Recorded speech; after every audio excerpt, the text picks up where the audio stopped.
Empower Radio presents Out of the Fog. Join intuitive guide and spiritual teacher Karen Hager for lively, positive conversation with light workers, healers, and dynamic wisdom keepers. Get ready for inspiration and connection. This is Out of the Fog on Empower Radio. Here's your host, Karen Hager. Hello and welcome to Out of the Fog. I'm Karen Hager. Each week at this time, we gather for spiritual conversation with enlightening guests, and I'm glad you're here. This last year has changed the way we look at our lives, at ourselves, at our relationships. And as I was looking through the book that today's guest wrote, I found a place where she says, if you have been sleepwalking through your life, now is the time to wake up. My guest today is Veronica Villanueva, and after a horrific divorce and being diagnosed with incurable stage 4 lung cancer, Veronica took back control of her life. And she's here today to share some tools that you can use to fight your own battles and to emerge healthier and happier. Are you ready to meet her? Veronica Villanueva is founder of Alive, Well, Thrive. That's Cannabis for Healing. She's a certified health coach, a cordon bleu trained chef, and she's the author of The Grace of Cancer.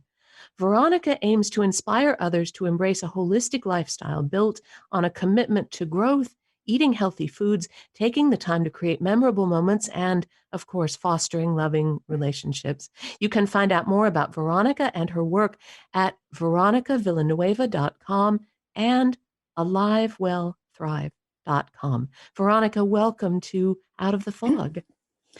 Good morning, and thank you for having me, Karen. I'm really glad you're here. So am I, and I'm taking a moment here and just listening to everything that you said, describing exactly my life the last few years. And, you know, I often do this. I pretend it's not me. And I think, wow, this woman has done a lot. And when I can't wait to hear what she has to say. I think we so often don't see our own stories clearly because we're in the micro, in the details. And sometimes, like when someone reads your bio to bring you on the air, or Yes. you're writing a book, or you see the bigger story, and it can make you stop and respect your path, honor what you've been through. Absolutely. It's almost like when you don't think you're enough, take a moment, sit down, and take an inventory of your life. And I will assure you, I will bet you, you will have a page long of all kinds of things you're doing that make you feel like, that actually is meant to make you feel like you're engaging in life, or maybe not. And this is where you discover where you need to work on, right? But it's, you're right. I mean, not until someone actually talks about you do you realize, okay, yes, you're enough. Yes, you've done enough kind of thing. So I'm appreciating that about myself as you're reading it. And it's not being egotistical. It's just saying, wow, good for you, V. Good for you.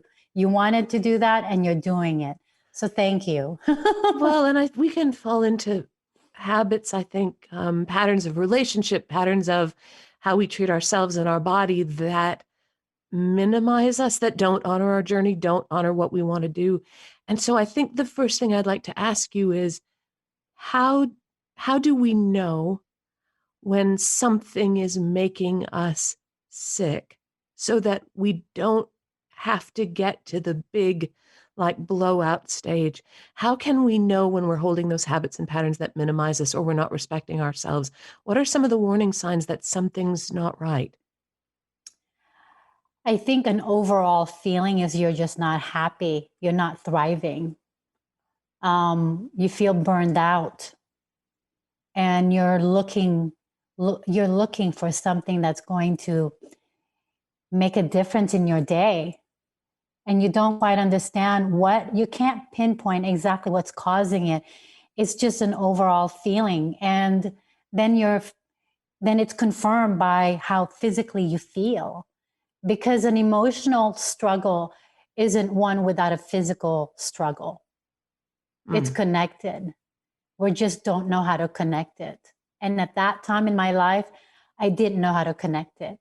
I didn't realize that my emotional state was what was causing all this physical ailment that was quite mysterious and just like, why am I feeling this way?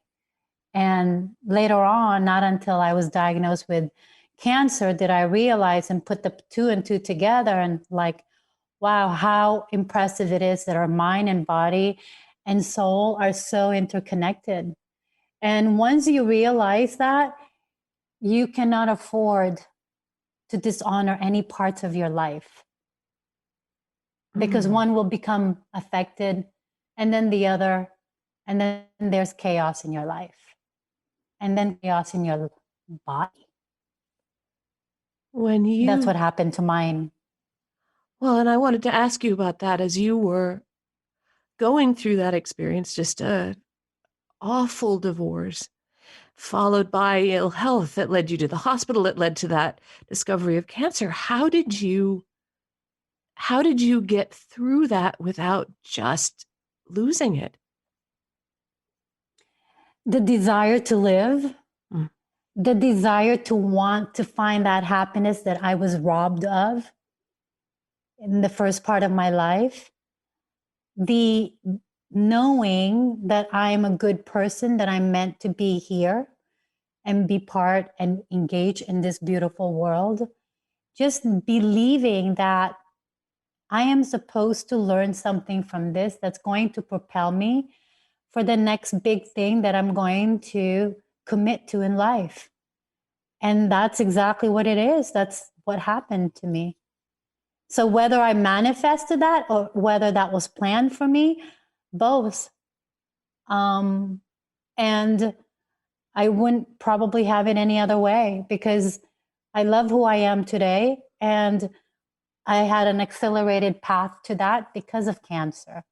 You know, many people don't master themselves until, I don't know if we ever do, but, you know, come close to it. And I feel like every day I'm getting very close to like, wow. And then a bigger door opens where I didn't realize I'm capable of this.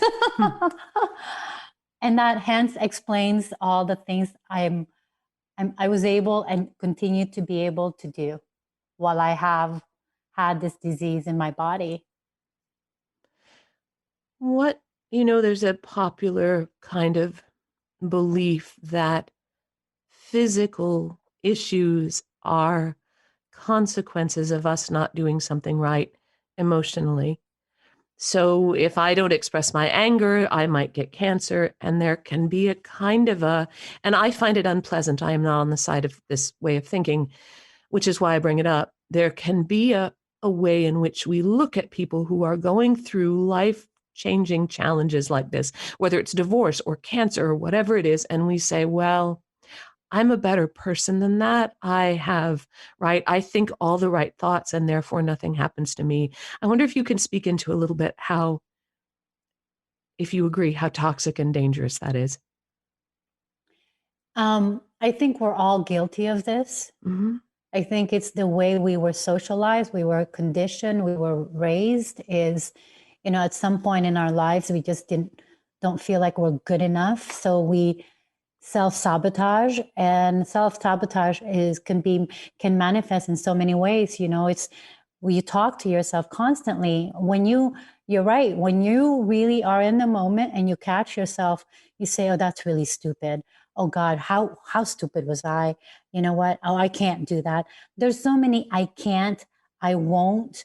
It's just, I don't use those terms anymore, those words, I can't. Find out why you can't. You know, the fact that you can't should be a trigger. I see can't as the impossibility of people put in themselves as a trigger. I see those as triggers. Get curious. Figure out why. Why do you feel that it's impossible? Because only you can set those limits. Nobody else really can. I mean, yes, the 5 doctors tried to tell me that I had 6 months to live. So I fired them. Get rid of them.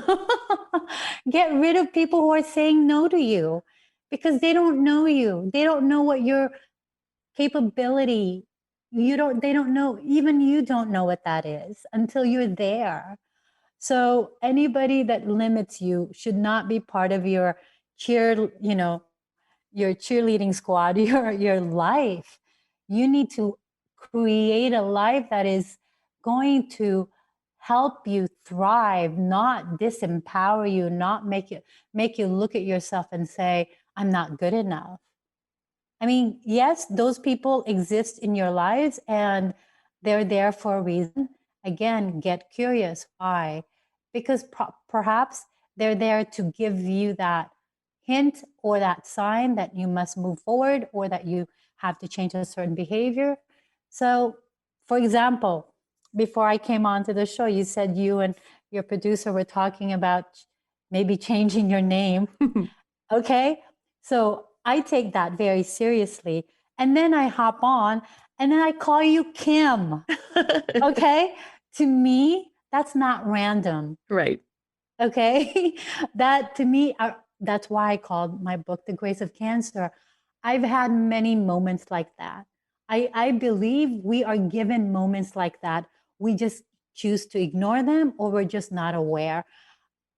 I don't do that anymore. There's very little that gets passed through me without me saying, oh, wait, did you feel that? Did you hear that? Did you? I'm like that. And honestly, so like that moment when you said that to me, I'm like, well, I'm not surprised.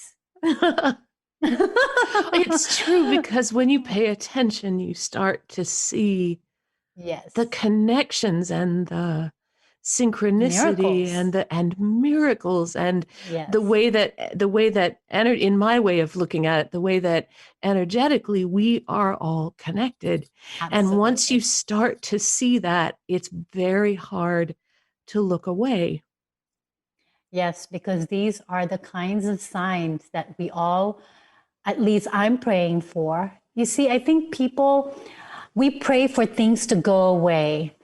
But I think that's incorrect. I think we just, we're not honoring ourselves by asking for things to go away, because every time we're given something, whether good or bad, if you want to label, the bad is really bad until you make it your gift. And the gift comes from you going through it and learning from it. And the lesson is the gift. You see, because we're always really consumed by the idea, good things, good things, good things. We really don't learn much from good things. When things go right, we don't really grow. We don't grow, right? When things are amazing, we celebrate. When we grow, the moments we grow is when we're in pain, when we're struggling, when we're trying to figure things out, when things don't feel well. Again, get curious. That's when you grow. When you talk about detoxifying your life, what I like about what you're saying is that this isn't a detoxification that strips everything down so that it's like you in an all-white room on an all-white chair, only breathing air, like never having any thoughts. It feels to me like the kind of detoxification that brings in more, gives you more, offers more. So what do you mean by that internal and external detox? Well, everything starts from us, from within. So whatever it is that we desire, we must give that to ourselves first. So we know what that feels like and that we know how to ask that of ourselves and from ourselves. And it's only after then that we can externalize any of that. So we want to feel pretty. Okay, we want to feel beautiful. What does that really mean? It's by eating well, okay? It's you're not going to have that glow of skin and that smile, that your eyes, that color, your skin pigmentation. If you're eating crappy food, you're going to have acne. So that is a perfect example of, when people say, I want to feel beautiful. To me, beautiful comes first from what I eat, because I do feel beautiful whenever, and I get confirmation from that, because people say, what are you doing to your skin? I'm thinking celery, lots of food, lots of greens, And so that is a perfect example of how easy it is to feel and look good. Now, to actually mentally and emotionally feel good, again, a lot of what we can and what our issues in life is really can be handled in a very simple, and I've really abbreviated and simplified this for my clients and for people I love and I share my life with. It's really about what you feed your mind, what you feed your body, and who you surround yourself with. So all of that needs to be doing one thing, and that's empowering you. So the types of books, the types of podcasts, the type of people you listen to really shape your day, right? And the food, like this morning, for example, I heard this music and I'm like, before I get on my bike, I started dancing. And because I started dancing, again, you mentioned that in the beginning when, before we got on a call, dancing, let's go ahead and dance. Are we ready? I'm like, I've been ready. I danced already. When you do things like that for yourself, how can you not be smiling? Even I can tell, Karen, when you're smiling while talking to me. I know when you're smiling at me, even though I don't see you. And right now, I'm speaking to you and I'm smiling at you. So when you do those things for yourself, how can I not then be able to give that to you right now in this moment? It's so easy because I've replenished, I've restored myself. You are listening to and smiling with Out of the Fog with Karen Hager, and we're talking with Veronica Villanueva. She's the author of The Grace of Cancer, Lessons in Humility and Greatness. You can find out more about Veronica and her work at veronicavillanueva.com and also at alivewellthrive.com.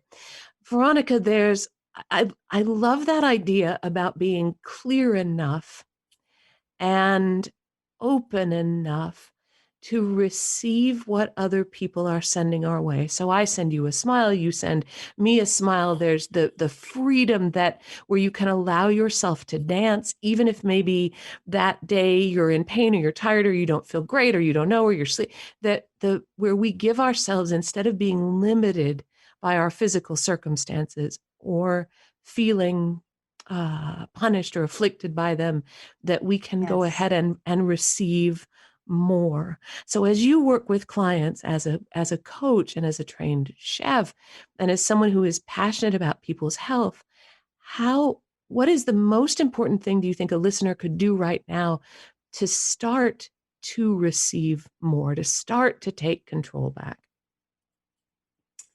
Knowing that they are meant to receive that they're, I don't want to say deserve and should, that is what life at this moment wants them to have. And that they should receive it. Because I think often there are many of us that know how to receive love, and there's people who don't know how to receive it. And then there's also people that don't know how to receive pain, and they also don't know how to receive love. So I think whatever life throws at us, I think it's important to know that in this moment, there's a reason why I am receiving this, and get curious. Because there is a hidden gift in what you see as a challenge. Mm-hmm. Now, there's a lot in the book about how we can support our immune system through not just diet, but I like what you said about also the diet of the people we're around and books and things. Can you say a little bit more about how specifically changing what we eat can help support our immune system? Well, there's many science behind which type of food, creates, a thriving immune system. So like ashwagandha, you talk about detoxing, milk thistle is a good one.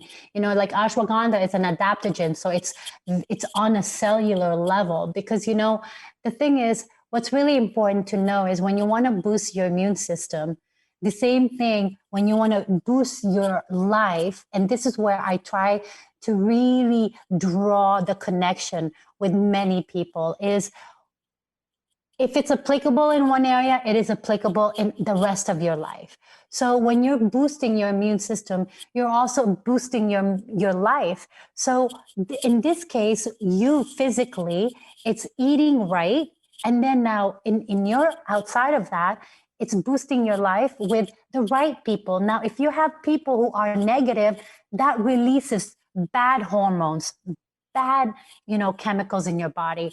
If you're around really exciting people, positive people, you release, endorphins, dopamine. These are all very happy hormones that you need to be happy. So you combine that with the books that you read that are empowering, that are teaching you, and then you go home and you're eating the right food, and then you're sleeping well, there's a thriving life.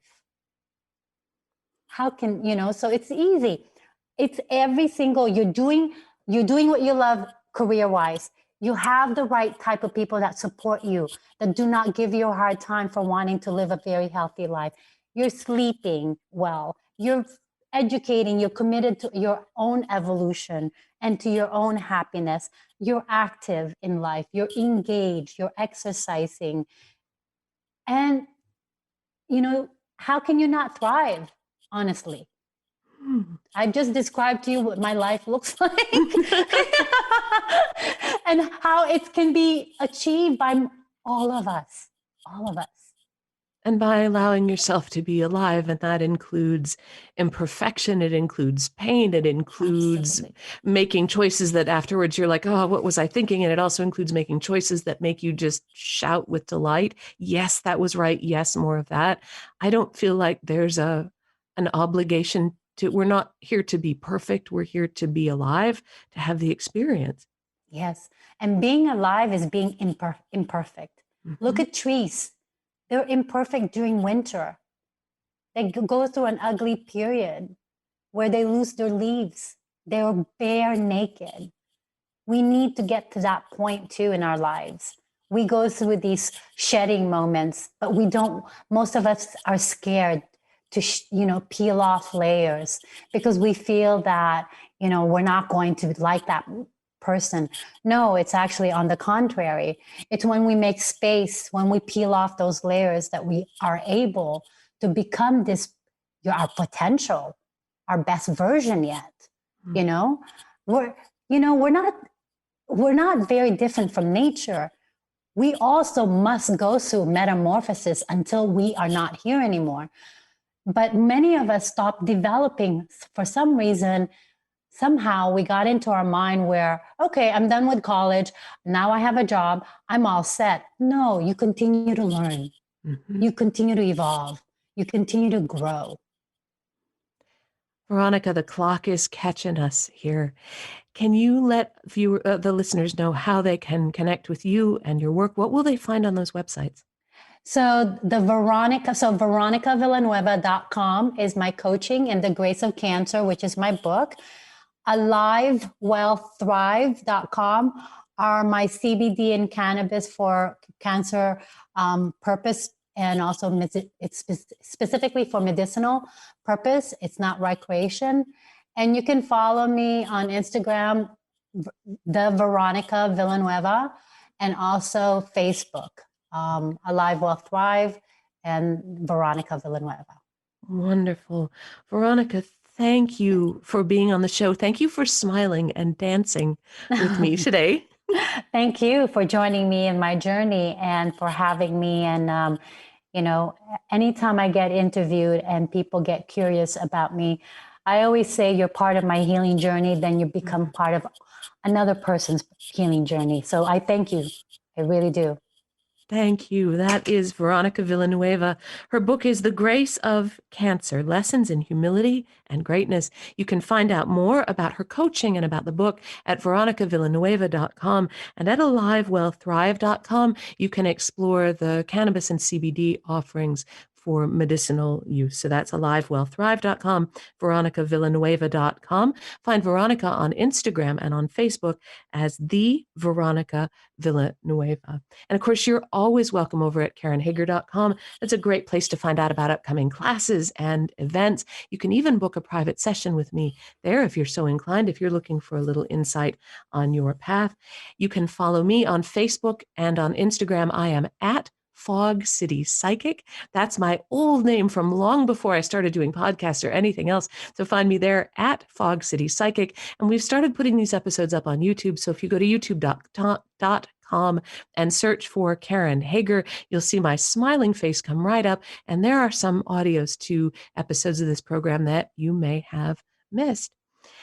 Thank you for listening today. Together we are spreading a little more light in the world, and a little more light is always a good thing. Until next time, I'm wishing you peace.